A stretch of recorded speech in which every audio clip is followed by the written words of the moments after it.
Thank you guys for tuning in. This is how to find your true voice after years of silence.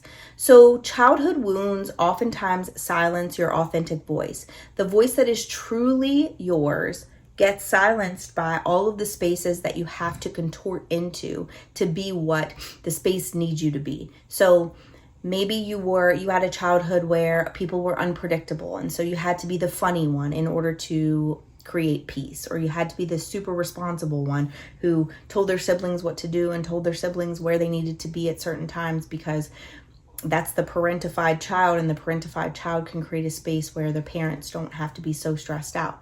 Whatever your childhood wounding was, you are going to start to notice that you lean heavily on those learned behaviors that you developed in those wounded years. And so if you were always the person who needed to create a joke, maybe now you laugh at things that you don't think are funny, or you make a joke that really isn't even that funny, or you create a space where laughter is contagious because you feel unsafe in the environment and you don't want to say exactly what you feel you need to say. So you create some sort of break in the tension by making something funny.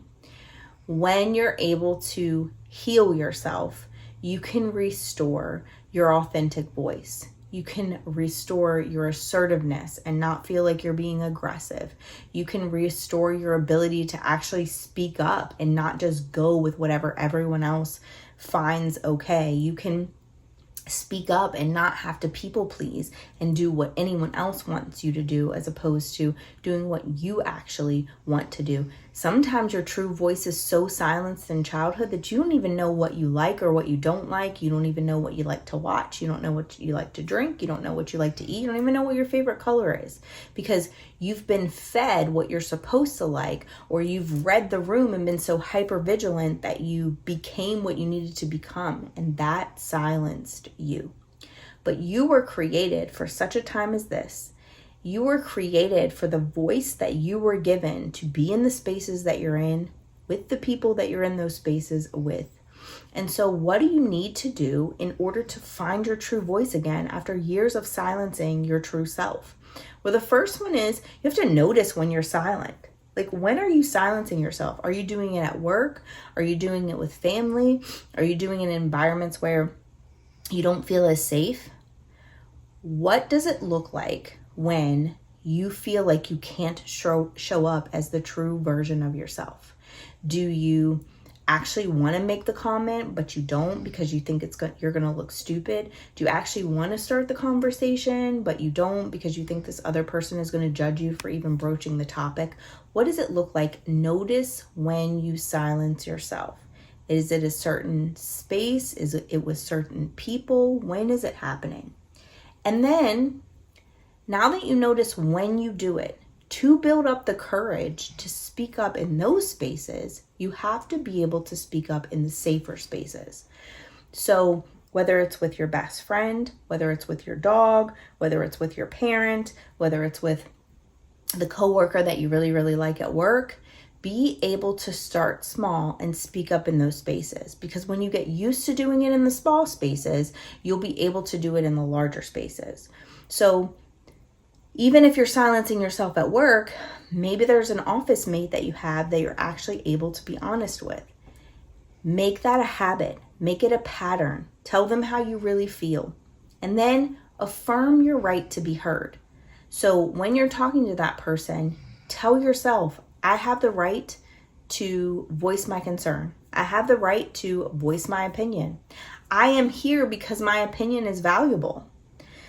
And then work yourself up to not just saying it to the trusted office mate, or not just saying it to your trusted sibling, but being able to go in spaces, no matter the circumstance, and be your true voice in those spaces. Be able to say, no, I don't agree with that. Or no, I really prefer not to gossip about this person. Or, I don't really want to talk about this here. Or I don't really think it's right for us to have this conversation behind this person's back. Or maybe we could bring this topic to this person. Be your authentic self. Broach the conversations, because your voice is important inside of those spaces.